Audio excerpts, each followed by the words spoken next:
नमस्कार दोस्तों, मैं आकाश आप सभी दोस्तों का स्वागत करता हूं आपके अपने चैनल डार्क हॉरर स्टोरीज़ पर। दोस्तों, मैं आपके लिए एक तांत्रिक के अनुभव की कहानी लेकर आया हूं, तो उम्मीद करता हूं आपको ये स्टोरी बहुत पसंद आएगी। मैं रंगनाथ तांत्रिक वाराणसी का रहने वाला हूँ और ज़्यादातर अपनी साधना वाराणसी की ही एक मंदिर में ही करता हूँ। मैं माँ काली का भक्त हूँ, तो ज़्यादातर समय उनके ही ध्यान में मगन रहता हूँ। मैं एक ब्रह्मचारी की तरह अपना जीवन यापन करता हूँ। मैं माता काली के दर्शन के लिए कर्नाटक के एक बहुत ही पुराने मंदिर में गया। यह मंदिर बहुत ही पुराना था और उस मंदिर से लगा हुआ एक गांव जिसका नाम रायचूर था, और उस मंदिर के पास में ही एक बड़ा सा तालाब भी था। तो मेरे लिए इससे अच्छी जगह और कहीं नहीं हो सकती थी। मैं जब उस मंदिर में पहुंचा तो वहाँ का वातावरण देखकर एक सुखद शांति की अनुभूति हुई। उस दिन मैंने सुबह से उठकर स्नान किया और स्नान करके मंदिर में अपनी पूजा शुरू की। उसके कुछ समय बाद उसी गांव का एक ग्रामीण आता है और उसने मुझे प्रणाम करके वह मंदिर में बैठ गया था।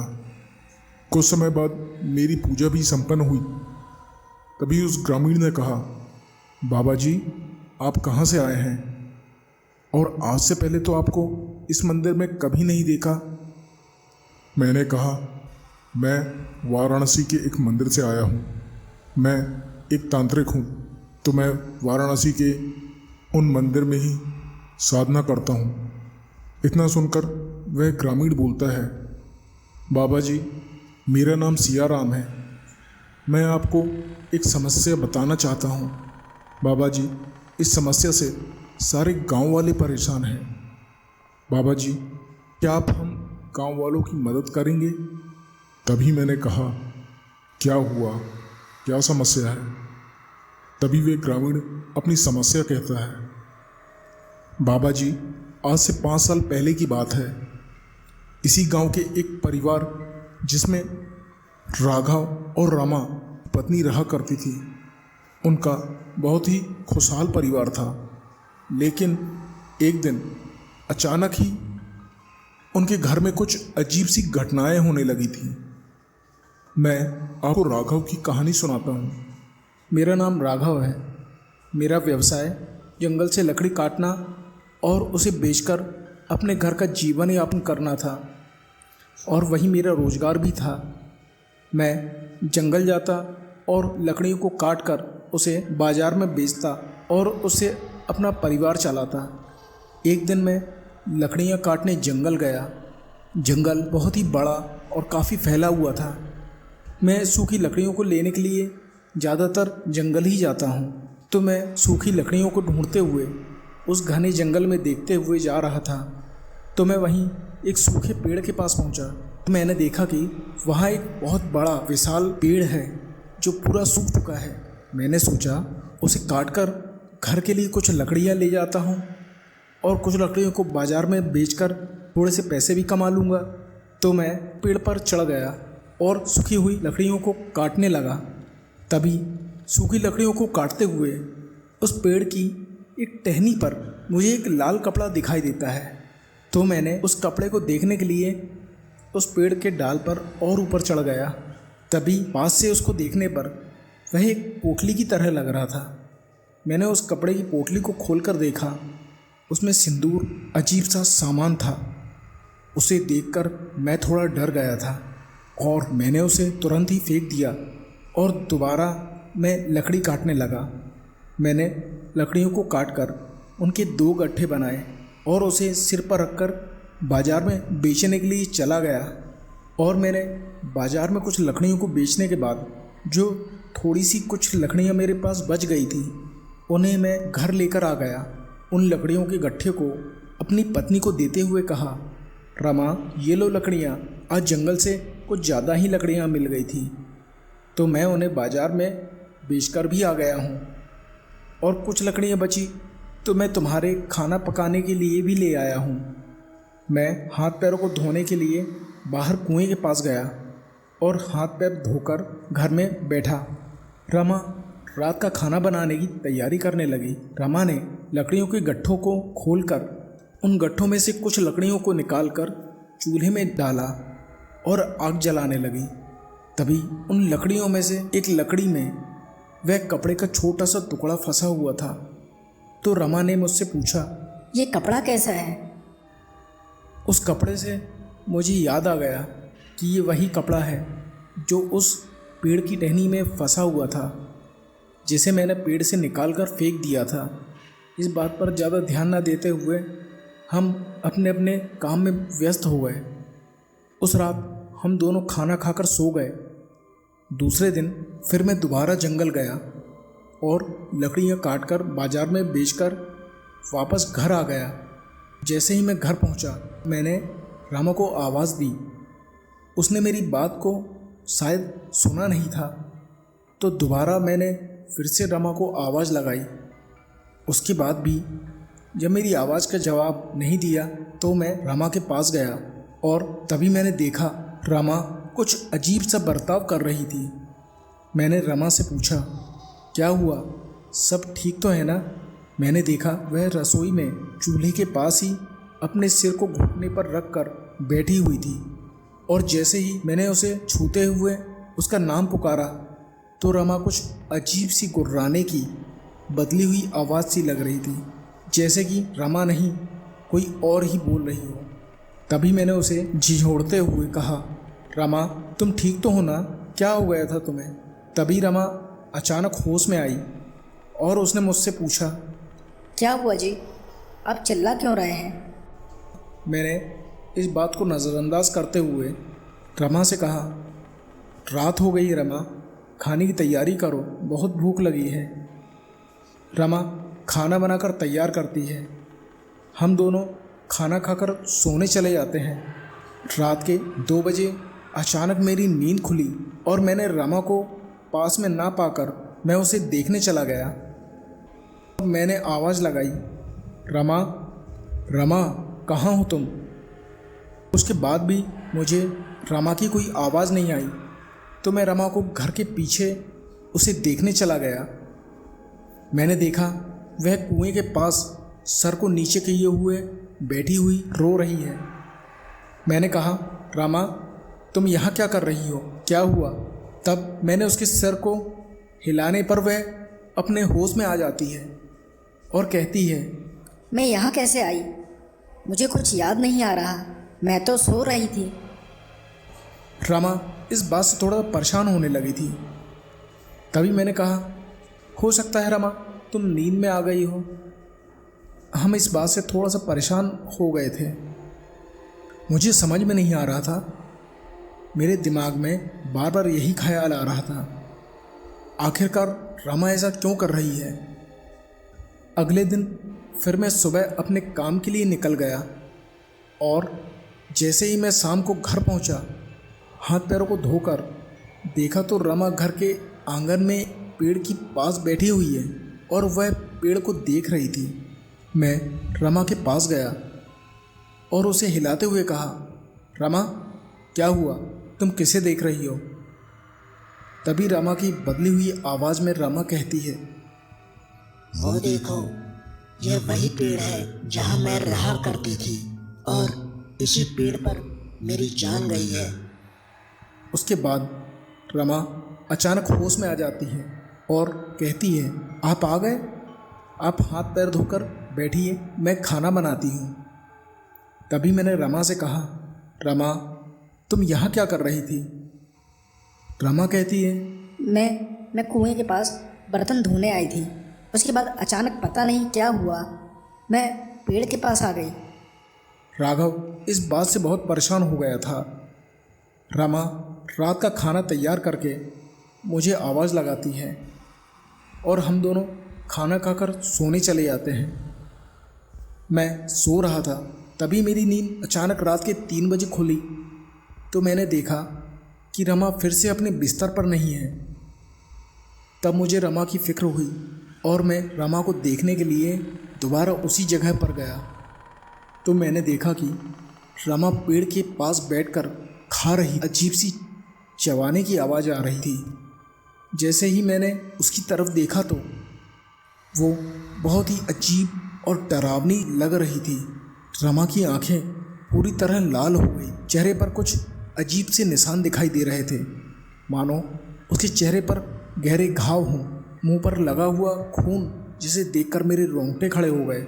मैंने देखा कि रमा वहाँ किसी पक्षी को कच्चा खा रही थी, जिसकी मुझे आवाज़ आ रही थी।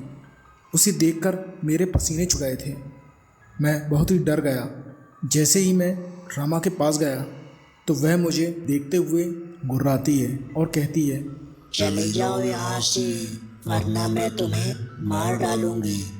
मैंने ज़ोर ज़ोर से भगवान का नाम लिया। तभी देखा कि रमा होश में आ गई थी। मैं रमा को घर के अंदर लेकर गया। रमा तब तक होश में आ चुकी थी और वो मुझसे पूछने लगी, क्या हुआ? ये सब क्या है? और ये खून कहाँ से आया? मैं रमा को परेशान नहीं करना चाहता था, इसलिए मैंने उसे कुछ नहीं बताया और जल्दी से मैंने उसके मुंह पर लगा हुआ खून को पूछा और कहा, कुछ नहीं, तुम्हारी थोड़ी सी तबीयत खराब है तो तुम आराम करो। रमा को सुलाकर सारी रात उसकी देखभाल की। मैं इस बात से बहुत परेशान हो चुका था और मुझे समझ में नहीं आ रहा था कि मैं क्या करूं। इस बात से मैं ये समझ गया था कि रमा के अंदर जरूर किसी प्रेतात्मा ने कब्जा कर लिया है। सारी रात सोचते हुए मैं बहुत परेशान हो गया था। अब सुबह भी हो गई थी। मैंने रमा को उठाकर कहा, रमा, मैंने खाना बना लिया है, तुम खाना खाकर आराम करना। मैं जंगल जाता हूँ और कुछ लकड़ियों को बेचकर आता हूँ। और मैं जंगल चला गया। जैसे ही मैं शाम को वापस आया तो मैंने देखा रमा उस पेड़ के पास बैठी हुई थी और रमा अपना ही हाथ खा रही थी। मैं जब तक पहुँच पाया तब तक रमा ने अपने आप को बहुत नुकसान पहुँचा लिया था और उसका काफ़ी खून भी बह गया था, जिसकी वजह से वह मारी गई। मैं उसके जाने से दुख में डूब गया था। ना ही मैं अब जंगल जाता और ना ही किसी काम में मेरा मन लगता। ये बात एक साथी मित्र जो हमेशा मुझे बाज़ार में मिलता, कुछ दिनों से मैंने बाज़ार जाना बंद कर दिया था, तो वह मुझे देखने घर आया। तभी मैंने अपने मित्र को यह घटना बताई। मेरे मित्र ने कहा, यह जरूर उसी जंगल से शुरू हुआ है। हमें उस जंगल में जाकर देखना होगा कि आखिरकार क्या रहस्य है। मैं भी ये जानना चाहता था कि आखिरकार रमा के अंदर वह प्रेतात्मा कैसे आई। मैं और मेरा मित्र हम दोनों जंगल गए और उस जंगल में जैसे ही उस सूखे हुए पेड़ के पास पहुँचे तभी मेरे मित्र की नज़र उस सूखे हुए पेड़ पर पड़ी और मेरे मित्र ने मुझसे पूछा, उसने मुझसे कहा, तुम लकड़ियाँ काटने कहाँ आते हो? तो मैंने उससे कहा, मैं लकड़ियाँ यहीं से काट कर लेकर जाता हूँ। क्यों, क्या हुआ? तभी वह कहता है, तुमने इस पेड़ की लकड़ियों को तो नहीं काटा ना? तभी मैंने कहा, हाँ, ये पेड़ सूखा हुआ था और मैं नहीं चाहता था हरे भरे पेड़ को नुकसान पहुँचे, तो मैं इन सूखी हुई लकड़ियों को ही काटता हूँ। इसकी लकड़ियाँ बाज़ार में बेचने जाता हूँ। तो तभी वह मेरा मित्र कहता है, तुमने बहुत बड़ी गलती कर दी। यह पेड़ श्रापित है। शायद तुम्हें इस पेड़ के बारे में पता नहीं है। आज से काफ़ी समय पहले इस गांव की एक औरत इसी पेड़ के पास आकर काला जादू करती थी और इस पेड़ के पास ही वह जानवरों की बलि देती थी। जब यहाँ के गांव वालों ने यह सब देखा तो वह सभी उससे बहुत नाराज हो गए और तभी गांव वालों ने उसी पेड़ के पास उस औरत को बांधकर उसे पत्थरों से मारा, जिससे उस औरत ने इस पेड़ के पास ही दम तोड़ दिया था। इसके बाद से ही पेड़ श्रापित हो गया था और उस औरत की आत्मा इस पेड़ पर ही रहती है। कहते हैं इस पेड़ के पास से जाना तो दूर, इस पेड़ के पास से कोई नहीं गुजरता और तुमने इस पेड़ की लकड़ियों को काटा है। मैंने कहा, हाँ, और इसकी लकड़ियों को खाना पकाने के लिए घर भी ले गया था। तभी मेरा मित्र कहता है, इसलिए ही तुम्हारी पत्नी के साथ इतना बड़ा हादसा हो गया। हम दोनों ने सोचा कि हमें इस समस्या से तो छुटकारा पाना ही होगा। इस पेड़ की वजह से ही मेरी पत्नी की जान गई, तो मैंने अपने मित्र से इस समस्या से छुटकारा पाने के लिए कहा। राघव का यह मित्र उसी मंदिर में पहुंचा था जिसमें वे तांत्रिक बाबा आए थे और उसने अपने मित्र राघव की ही बात कही थी। तांत्रिक बाबा उन सारी बातों को बहुत ध्यान से सुन रहा था। तभी तांत्रिक बाबा ने कहा, आप लोगों को इस समस्या से छुटकारा जरूर मिलेगा। हम उस पेड़ के पास चलेंगे। आज से 5 दिन बाद अमावस्या आने वाली है। अमावस्या के बाद ही हम उस पेड़ के पास जा सकते हैं। अमावस्या के समय उस पेड़ की आत्मा बहुत ही ताकतवर हो जाती है। उस समय वहाँ जाना ठीक नहीं होगा। उसके बाद उस ग्रामीण को गांव जाने के लिए कहा और मैं उस मंदिर के पास में ही अपनी साधना करने लगा। ग्रामीण मेरे पास 5 दिन बाद आया। मैं उसके साथ सबसे पहले राघव के घर गया और राघव के घर जाकर मैंने देखा तो मुझे वहाँ कुछ बुरी ताकतों का अनुभव हुआ, जैसे मानो वहाँ पर किसी प्रेतात्मा का वास है। राघव ने बताया कि मेरी पत्नी ज़्यादातर समय मुई के पेड़ के पास ही बैठी रहती थी और इसी पेड़ के पास ही उसकी जान गई थी।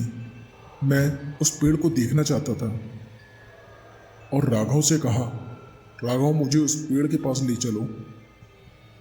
मैं उस पेड़ के पास पहुंचा। उस पेड़ के पास पहुंचकर जैसे ही उस पेड़ को छूने की कोशिश की तो मुझे एक बहुत ही डरावना सा अनुभव हुआ। तब मैंने राघव से कहा, मैं एक साधना करूंगा, लेकिन तब तक तुम्हें इस पेड़ से दूर रहना होगा। ध्यान रहे तुम्हें इस पेड़ के पास नहीं जाना है। राघव ने तांत्रिक बाबा से कहा, ठीक है बाबा, आप जैसा कहेंगे वैसा ही होगा।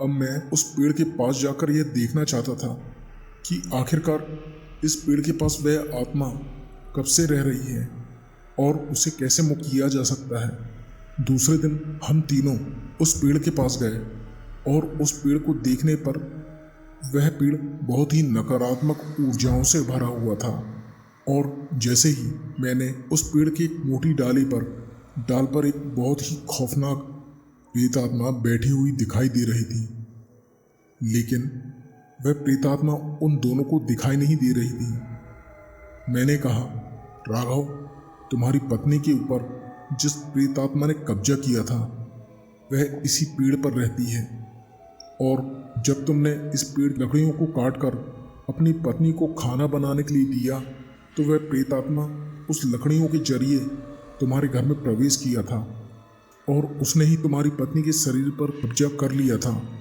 ये बहुत ही खतरनाक प्रेतात्मा है। इस आत्मा से छुटकारा पाना बहुत ही मुश्किल होगा। और जैसे ही मैं उस पेड़ के पास जाने की कोशिश की तो न जाने किसी शक्ति ने मुझे रोक लिया। वह शक्ति मुझे उस पेड़ के पास जाने नहीं दे रही थी। मैंने देखा कि वह प्रेतात्मा मुझे गुस्से से मुझे देखकर चीख रही थी। वह प्रेतात्मा मुझसे कहती है, तुम यहाँ से चले जाओ वरना तुम भी मारे जाओगे। ये बात सिर्फ मुझे ही सुनाई दे रही थी। ये सब बातें मैं मेरी कुछ सिद्धियों की वजह से इसे सुन सकता था, लेकिन वो दोनों नहीं। मैंने अपने थैले से भभूत निकाली और मंत्रों का जाप करते हुए मैंने भभूत को अभिमंत्रित किया और मैंने भभूत को अभिमंत्रित कर उस पेड़ के चारों तरफ एक गोल घेरा बना दिया था ताकि उस पेड़ की वह प्रेतात्मा उस घेरे को पार ना कर सके। मैं मंत्रों का उच्चारण करते हुए भभूत को पेड़ पर बैठी हुई उस प्रेतात्मा की ओर फेंकने लगा। मैंने देखा कि वह प्रेतात्मा बहुत ही बुरी तरह से चीख रही थी। अब वह मुझे बार बार कह रही थी, तुम यहाँ से चले जाओ वरना मैं तुम तीनों को मार डालूंगी। तभी उस समय एक तेज हवा का झोंका आता है जिसकी वजह से उस पेड़ के चारों तरफ बनाए हुए उस गोल घेरे की भभूत उड़ गई थी, जिससे वह प्रेतात्मा उस घेरे से बाहर आ गई थी और उसने राघव के शरीर पर कब्जा कर लिया था। मैंने जल्दी से अपने झोले से रक्षा सूत्र निकाला और उसे अभिमंत्रित करके सबसे पहले राघव के मित्र को पहनने के लिए कहा, लेकिन तब तक प्रेतात्मा ने राघव के शरीर के अंदर प्रवेश कर लिया था। मैंने मंत्रों का उच्चारण करते हुए भभूत को उसकी ओर फेंका और भभूत से उसके माथे पर एक तिलक लगाया, जिससे वह प्रेतात्मा ने उसके शरीर को छोड़कर वह वापस उस पेड़ पर चली गई थी। और मैंने पुनः उस पेड़ के चारों तरफ भभूत को अभिमंत्रित करके घेरा बनाया। इसके बाद मैंने मंत्रों का उच्चारण करते हुए उस पेड़ का शुद्धिकरण करने लगा, लेकिन वह प्रेतात्मा बहुत ताकतवर थी। इतने लंबे समय से वह आत्मा उस पेड़ पर वास कर रही थी, जिसकी वजह से उसे उस पेड़ से मुक्त कर पाना बहुत ही मुश्किल था। तभी मैंने मंत्रों का उच्चारण करते हुए उस पेड़ पर आग लगाई, तो वह आग की वजह से यह पेड़ जलने लगा था, जिससे उस पेड़ पर रहने वाली वह प्रेतात्मा चीखते हुए मुझसे कहती है, ऐसा मत करो, ऐसा मत करो। लेकिन वह प्रेतात्मा उस पेड़ से मुक्त होने के लिए तैयार नहीं थी। जब वह पेड़ जलने लगा, उस पेड़ के जलने पर वह प्रेतात्मा भी मुक्त हो गई थी। और इसके बाद से इस गांव की यह समस्या हमेशा के लिए खत्म हो गई थी। मैंने राघव से कहा, आज के बाद यह आत्मा तुम लोगों को कभी परेशान नहीं करेगी, अब वह मुक्त हो चुकी है।